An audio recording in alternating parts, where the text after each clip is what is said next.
Welcome to Sip, Sell, Repeat, the real estate podcast for women who know success is best served with a great cup of coffee or a well-earned glass of wine.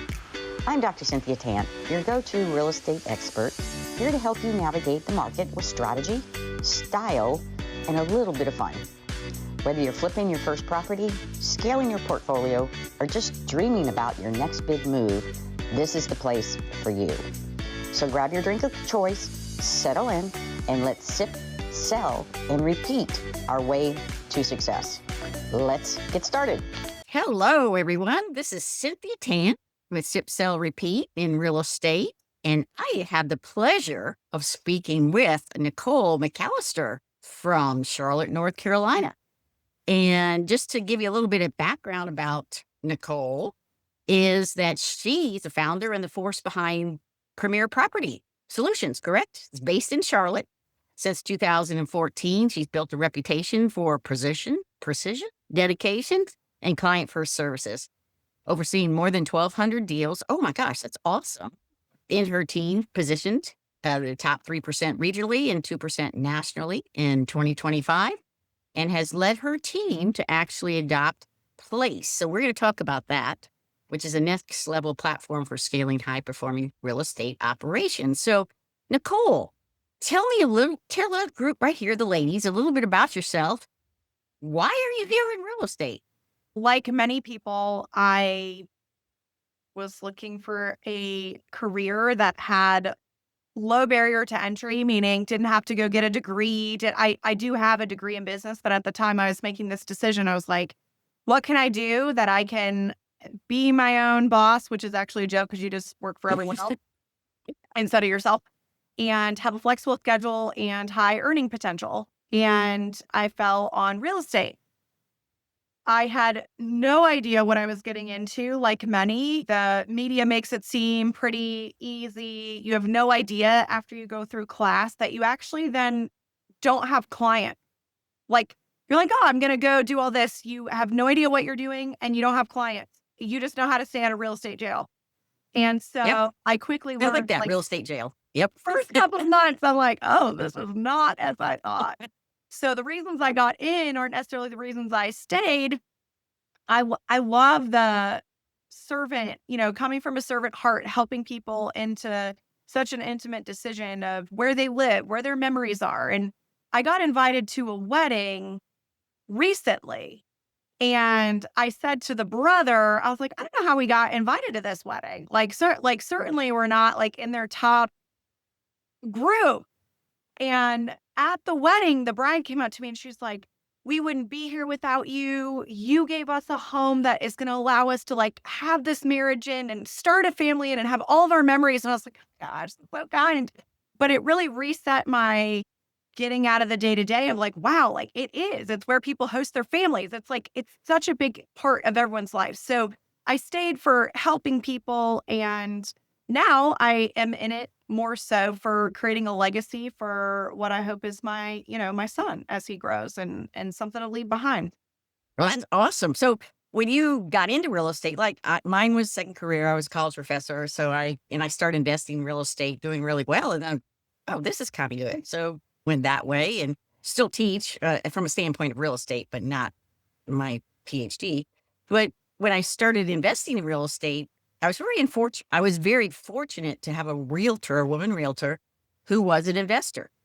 So I went the right route for that. And when I tell people back in 1994, my first venture was my brother and I got 2 duplexes and a triplex for $62,000. When would that ever happen? Wild. Yeah, and still own them too. So that's the crazy wild part about it. Near the water here in Pensacola. I mean, why would you ever sell? No, exactly. And so we did, but see, we didn't know what we were doing. You don't do that many properties. Plus we got 4 others like within a 3-month period of time, which was absolutely nuts because he was in DC working and I was here in Pensacola working a real job, professor. And so when I tell people that story, they go, well, then that's why you got into real estate. I said, well, no, that's not really why I did. I just kind of, I saw that happening with me providing a home for people who were renting from me because I was the landlord at that time. But then people start asking me, how do I do it? I said, well, let's try this. And so that's how I ended up in it too. And so if you have this, is it a team that you've built? Is that correct? The Premier Property Solutions, right? Yes. Are you a broker or you're a team or what's your? Yes and yes. So we function as a team. I am a broker and I have 2 other agents on my team that we've rotated through, like who's the broker at any given time for the past 12 years. And then we're a part of Keller Williams. And then we're still figuring out the best way to package this next part up in a bow so the general public understands it. But we're partnered with Place. Place is a pre-IPO prop tech company that helps operators like myself scale. Great. Okay. And so scale from within your team for more agents and everything, or also scale in the number of properties using technology as it currently is evolving? AI, something like So that? to improve per agent production, have additional Okay. resources to improve per agent production, and then also to help provide resources to grow. I think like a lot of top performing independent female realtors, it's like, okay, what's next? And Right. so, or you have too much business, so to speak. There's no such thing as too much business, but you feel like you have too much to do in the day. So you're like, I got to get some help. I got to hire some people. When you hire people, then you're like, okay, well, I thought I was hiring people to take something off my plate, but now I'm training and coming up with systems and making sure they're implemented and giving performance reviews. And by the way, I'm still doing all this business because what still is. And so then it's like, okay, now I have the job of the business owner and the job of the agent. And how do I have a business that can be profitable? I think just because we have an LLC, people get confused. They're like, oh, I'm a business owner. I have an LLC. And it's like, you may have an LLC, but before I partnered with Place, I was super unclear, like, what was my profitability? What percentage of the business was my production? What's the exit strategy? How can I make people's lives bigger around me? What's the biggest impact I can make? And so partnering with Place was a part of a bigger picture of, okay, the only way for me to get out but still serve is to scale. But if we're scaling, how can I still serve and scale at the same time? So that's where collaboration and partnership comes in. And you're the second or third gal that I've been on the podcast with in the last couple of weeks. Is the same thing. They're different systems, but they're going from that standpoint of scaling. Because I know that the traditional, I think it still is. I haven't heard the recent thing from NAR where the real estate agent was a 55-year-old woman. That's how they had it. I think hopefully it's not still that. But then, from the business standpoint, the guys kind of had to scale up or to, on that. And so it's so exciting to watch the women starting to do that and find their place. And the guys, they're okay. But the ladies, we do things differently. I don't know about, but I think that we also have different responsibilities with our life, with our families and our children and everything else. And so how is this scaling going to be helping you from that standpoint? From family, you said you have a son who's going to be growing that you want to provide a legacy for. Hopefully he'll enjoy real estate. I don't know. Some of them do, some of them don't. But as far as the scaling and then balancing that life work, because real estate, like you said in the very beginning, nobody knows what they're getting into unless they come up to a family or something that they understand. It's like you're torn apart everything unless you really can get your balance together. How do you manage that? I am a work in progress every day. Some days I crush the business. Some days I crush the job of realtors. Some days, and when I say crush the business, I mean running the business, leading people, inspiring. Some days that's what I crush. And then some days I crush production. And then some days I crush being a mom or wife. But it is very rare where those things exist at the same time. It is. And as someone who enjoys being a high achiever for no other reason than I just know that I need to be living into the best version of myself that I'm capable of, it's really hard to be okay with that. And it's something that I struggle with pretty regularly. I had therapy this morning, and that's like one of our main topic. I'm like, how do I slow down without compromising high achievement? And high achievement doesn't mean numbers. It can, but it doesn't mean numbers. It doesn't mean money. It means like I'm working on being 1% better each day. How do I know enough is enough? How do I know enough effort, enough work, enough efficiency, enough fuel? What's the equation there? So I've been working through that to get the answer, because I do think we are the first generation women to talk openly about finances, Yep. to have it regularly where women are working as a whole society, not few and far in between or dabbling as women into work. And we are the first generation where college is not just like what you do as an expectation of society. And I think that while it's really important in some factors, when you start tying all those things together, that's how women are starting to rise and starting to have more opportunities, because we're the first generation and a half to be out there in the workplace. And it is harder. My colleagues that are men that have teams, like they're not the one that stays home when the daycare's closed. Like, Yeah. I'm the one that stays home when the daycare is closed. And it for nothing else other than the mom guilt of leaving if I do. Like, it is different. So Well, and what you brought up too is how much is too much. You know, as a mentor to, I'm a broker as to my agents, and I predominantly have women here, and it is trying to find that balance, but also you don't have to take that client, you know, because that doesn't get across. Oh, I got to do. No, you don't. But they look at, well, I'm going to miss out. Maybe not, because I've been over 30 years doing this. So I've got to a point where I don't have to talk to you if I don't want to. I mean, that's just an attitude that I take, because I'm not going to have someone that's belligerent or that's calling me at midnight or something like, no, I don't work. This is it. I fired people before and they go, really? I said, yes. I said, it's going to be worse in the long run than worried about where's that $10,000 check coming or something like that. And so that's how do you share that with your group too and your team? yeah, I mean, I have fired more clients this year than I have ever fired combined, Yep. because I have made the decision that the disruption to my peace, the disruption it takes my energy away, the disruption it brings to my family, to my business, there is no amount of money that is worth losing your peace over. And I realized that's a different stage of my career that I couldn't have been in 10 years ago. When you are starting, like, you got to eat crow for a little bit, because like that's the option. You have the option of not paying your bills or taking it with something you wouldn't take. And as sad as that is, that's anyone that works in the general public. It's not specific to real estate. Anyone who works in customer service of any kind, those are the choices you take. And the other thing is, what I coach my agents into, I'm like, we are yearning for world-class service. And when you're a world-class service provider, you don't let slum off the street come into your building. And so when I say slum off the street, I don't mean what is your house worth? I don't mean what your budget is. I mean your attitude and your personal core values. If your values are not in alignment with our world-class service that we're striving for and our experience and our unreasonable hospitality, then like we're just not going to be a great fit to work together.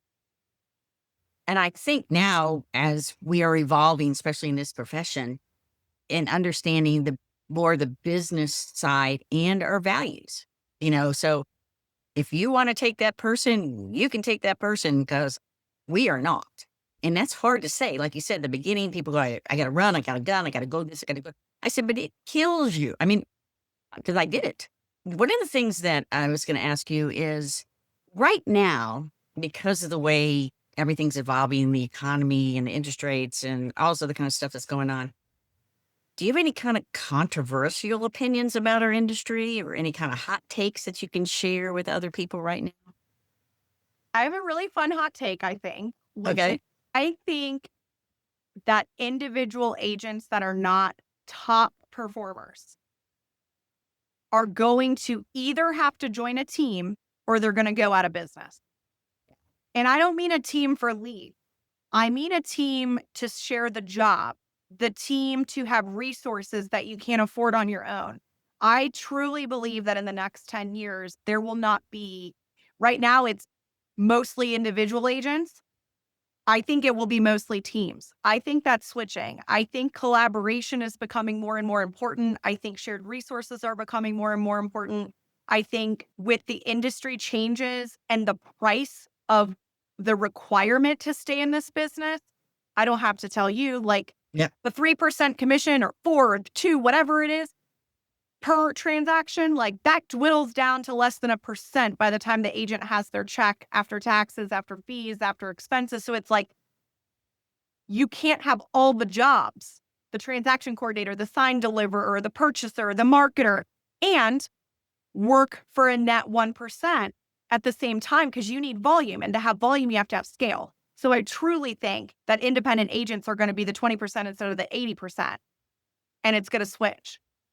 Wow. Yeah, I mean, I can see that happening because it's really hard now. I keep telling and trying to get my agents, let's work together. Let's, they're kind of on their own. Okay, so are you producing what you want? No. Well, then let's sit down. Let's talk about how we put this team together, or how we work together. And I think that, again, everybody has, and some people do just work part-time in real estate. And I don't know how, they don't do a good job though. Because you and I both know when we're starting to deal with agents that are just part-time, it's like, okay, I got to do your job and my job. And it's like, it gets really frustrating at times because of that, and educating the agent across the table of what is the right thing to do. Totally. I actually think that's why teams are going to take off. Yeah. Because I think on a team, you can work part-time with full-time experience because you have someone else offsetting your helping. Which leads to, what do we do with that realtor who isn't doing their job efficiently? What are some key points that you've maybe implemented or have had occasion with maybe your agents or your team where you go, whoa, how are we going to, forgot the word I was going to say, how are we going to manage this when we're actually on both sides of this trying to make this thing go through, basically? Yeah. I mean, I think it depends on the circumstances. In general, we advise our team, like, 1, you're going to come across this person again. So you need to treat them with kindness. 2, you have a common goal and you represent your client. So whether they're doing their part or not, you still have to show up to the best of your ability, even if that means doing their job. And even if your client doesn't know, which, by the way, they shouldn't. Right. They shouldn't know it. They shouldn't know. Like, you got to keep their stress level low. And the models that we've built, and they're not for everyone. Like, I'm not a super warm and fuzzy, but I can tell you that 80% of the transaction in our team is systemized. And the 20% are the unique things to that person. And while someone may want more personalized service, in the personalization, you lose consistency and you miss steps. So it's like, how do we have 80% of everything? System, a form, a checklist. This is where we're at. This is the email that goes to everyone, because then you don't forget anything trying to customize. Now, that does not scale to hyper luxury markets. Yeah. But for our market, for your everyday buyer and seller, I'd rather you have a very smooth transaction than be coddled. But good, the smooth transaction is not for money and stress. True. Well, no. And then what has been your smoothest? Do you have a story? My friends, they say, you tell more stories. I said, well, I had heard a long time ago, facts tell, but stories sell.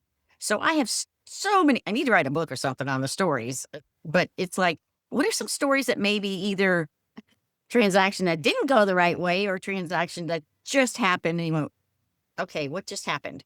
Do you have anything like that? Stories you can share with us today? In this most recent market, one transaction sticks out that shocked me even. So we went on the market on a Friday, and the day we went on the market, the same floor plan closed $27,000 lower than ours was going to be listed for. Oh, gosh. Same floor plan, same neighborhood around the corner. It was under contract, and it went under contract in 7 days. So our assumption was, even if it was under list, it shouldn't have been much, right? I mean, that's what a normal assumption would be, in my opinion. Right. So we had a holding price, which I always do. And this is the first time in probably 4 years that my go-to-market price suggestion was lower than the holding price. And I called my clients and I was like, I hate to tell you, but like your same floor plan just closed at 700 or is closing today at 700. So I think we need to be there. You're already under contract on another house. You do not want to be, you got 3 kids. You do not want to be in and out of the house unnecessarily for months on end, not to mention the potential of, carrying a couple mortgages unnecessarily. So begrudgingly, they did what I requested. And these are very close friends of mine. And I'm like, listen, I know that you're thinking if I sell this house for less, I can't remodel my next kitchen. I know you're thinking that. You got to separate the two, though. You have to focus on what is the price that will generate the most amount of interest. And this is the number that I believe will do that. So we listed it. The next day, we got a $27,000 over asking price. Cash buyer, closed in 16 days. So they didn't even have to use the bridge loan we had set up or pull for 401k or anything. And it closed over asking. I was like, this is an offer from the gods of real estate. Yeah. No repair or minimal repair request. It was like $100 ended up being, like repairs or whatever. And it was nothing. And just super smooth, super fast. They were able to close on their other property with the proceeds. I mean, unheard of in this market. Well, yeah. Yes, this year for sure. I mean, or just current market, what we're dealing with. What has been a nightmare? Have you ever had one? What's that? A nightmare? What has not been a nightmare? I really think that this is my most challenging year. You're not the only one that said that. I agree. Transactionally. Yeah. Because, and I blame the media, because buyers think that they have been taught for the past 5 years. Because of the interest rate. Yeah. Because of the rate and because of the market conditions, because of COVID, they've just been taught that if a house has been sitting for more than a week, it's overpriced, period. Sellers and buyers are paying the most they've ever paid, not just in relation to economies of scale, like far beyond economies of scale. The prices they're paying are highest. The interest rates they're paying are highest for the lifetime of the human buying.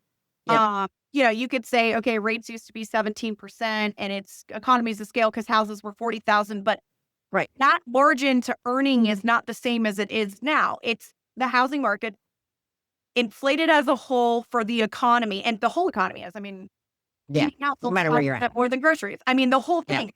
Fast forward, that's what buyers have been trained. Sellers have been trained that they're going to have multiple offers in the first weekend, lined up the door, waiting. They don't have to do jack to get their house ready. Right. And they're going to be rocking and rolling, no matter what you tell them. And they think, no matter what they price, they can always go down. The media has told them this over and over again. And it's just not the truth anymore. And so when an agent comes in, I lost a listing like 3 months ago. They're like, well, this agent told me they could get this. I'm like, well, you're not going to get it. And they didn't. They've sold for my exact list price that I gave them. And so I think as a whole, all transactions right now are challenging because there's friction between the agent and the client or the buyer and the seller that actually has nothing to do with their direct exclusive relationship. And it has everything to do with expectations set by society. Oh, the media. And we still know real estate is local. In Charlotte, it's going to be different than here in Pensacola. When I was talking to another gal that's out in California, it was a totally different market than us. She goes, oh, you got some really good prices. Send those over this way as an investor, because we do have good low prices. I said, I'm showing some friends of mine, $1.2, $1.3 million place on the beach. What? Wait, where do you find that? I said, she goes, it was so funny because she goes, well, is that like a condo, 1 bedroom? I said, no, it's a 4-bedroom house, 3, 2, 4, 2. And it brings in, it brings in $200,000 during its vacation rental. She goes, oh my God, are you kidding? So I sent a bunch of stuff that direction because it's a different market. Well, that's what part of what I'm doing with Sip, Sell, Repeat is referrals, because there's a totally different markets in different places. We've got a big military community here that goes out to San Diego. That's who I was talking with last week, a couple of gals out there.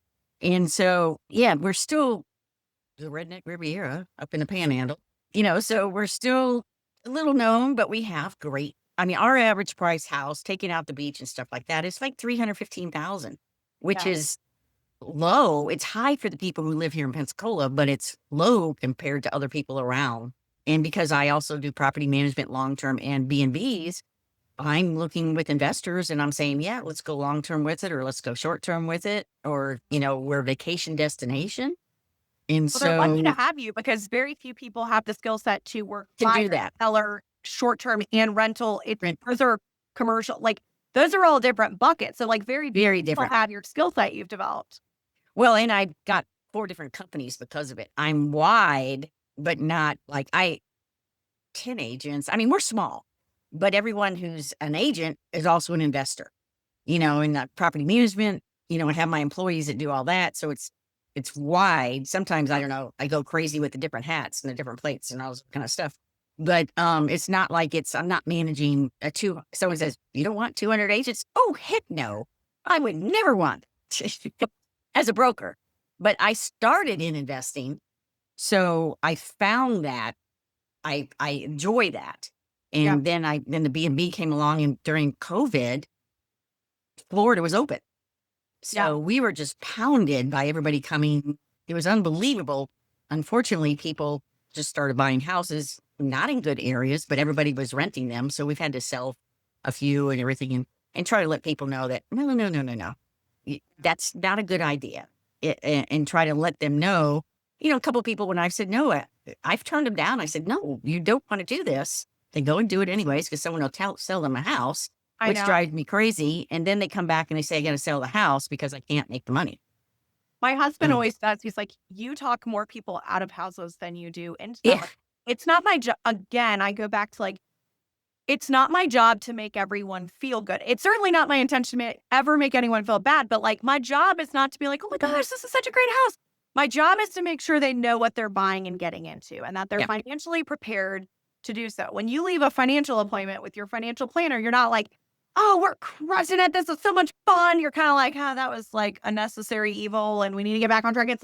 It's the same conversation. Not that it's not a fun process, but I think that kind of goes back to all the shows where they're like, I'm going to go look at, Oh, yeah. and it's like, in real life, I don't want you to be upside down on a property. I had an agent today. So she did call time at the market center. And this gentleman called in. He's like, my property has been listed for 200 days. Okay. 200 days at $415,000. So the first thing I'm thinking is his property must be a complete dump. How has it not sold? He must be a hoarder. I'm coming up with all these reasons that at $410,000 that his house is not sold in 200 days. So we look at it together and come to find out he bought for $399 in 2022. Yeah.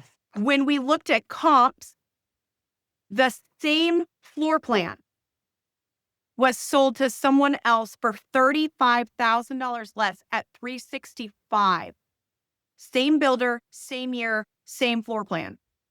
That house was the closest comp to sell at $395,000 this year in the past 6 months. He bought at $399,000 the same year that they bought at $365,000 from a builder. And now he is going to lose money. And the craziest thing is it's been listed for 200 days. And we're the first team to tell him that he will need to bring money to closing. Oh my gosh. Sell his house. Oh my gosh. I'm like, so, how is that? Well, did he have a 180-day agreement for listing it with the current agent? Is that what happened? He switched brokerages and started a new one. Yeah. I mean, the whole thing is wild. I'm like, number one, it didn't sell. Number two, you re-signed an agreement. Number three, they didn't even tell you what would happen if he had a contract. I know. Well, thankfully, he didn't get a contract because he was unaware he would need to physically bring money to closing. We're the first to tell him this. Yeah, that's definitely an issue where, especially as us, to let them know that, because I'm dealing with right now, unfortunately, a couple, they bought at the height of the market. They got really screwed on this house, which it was a piece of crap. I mean, They bought it for 100,000. They bought it for 100,000, but they've had to pour so much into it that right now it's a pretty good rental. It's a 4.2, and we get 2,200 out of it. And right now, though, because they haven't maintained, despite what I told them to do, they haven't had the money to fix so many things that have gone wrong. And today we just found live termites. I said, wait.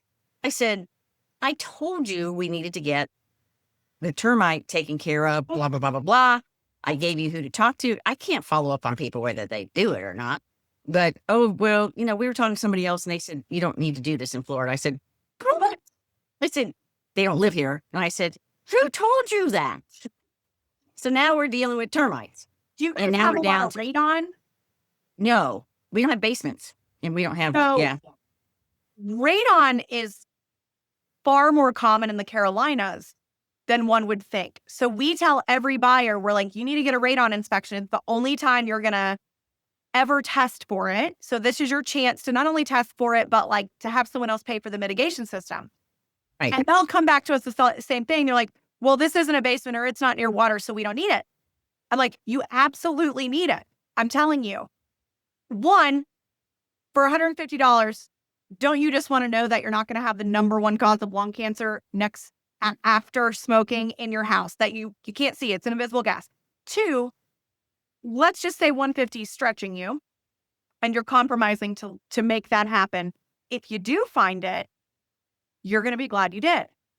Because we have it in random lots. We'll have two homes next to each other. One has a 7, and it's supposed to be 4 or less, a 7 radon, and the other one won't test for it at all. It'll be like 0.03. I don't even know if I've even nobody here has ever had a radon test that I know of all these years. Yeah.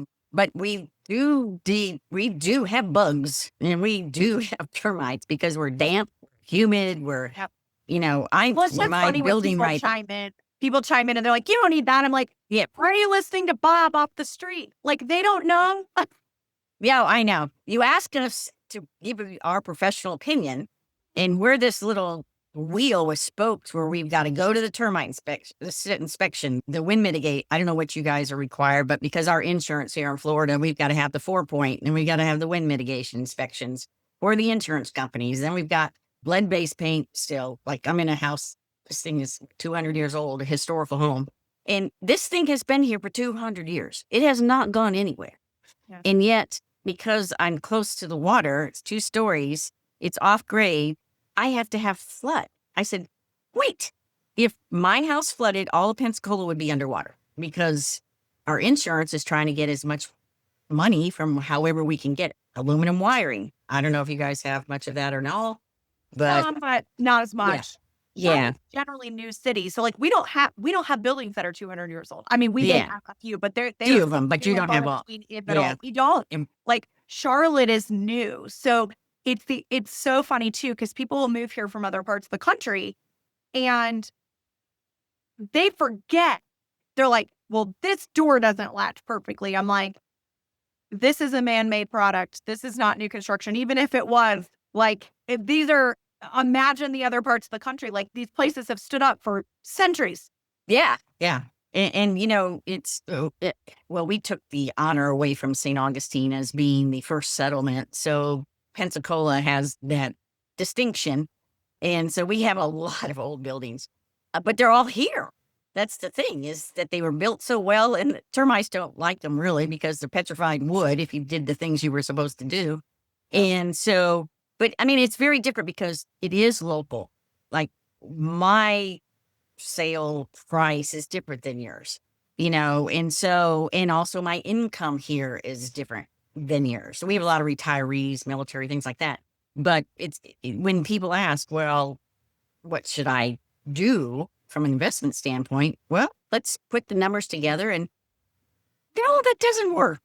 But let me ask you a question. How can the ladies that are listening to you get in touch with you if they like to do some business in the Charlotte area? I would love that. And I'd love to, if people reach out, to know where they're doing business so I can see if I have any referrals for them. Instagram always works. It's Nicole, the Carolinas Realtor. My phone number, of course. Do you want me to give that or you put it in the chat? It's going to be on. We're going to get stuff out to everybody. Yep, you'll be on Phone there. number and email. Those are, there's multiple ways to find me. It's Nicole McAlister, and I'm with Premier Property Solution. Yeah, Instagram is the big thing everybody is getting to and using. I think it's just the way of the world where we're doing virtual networking now. Yeah, and I have a young man. He's at Florida State right now, but he's doing all my TikTok, social.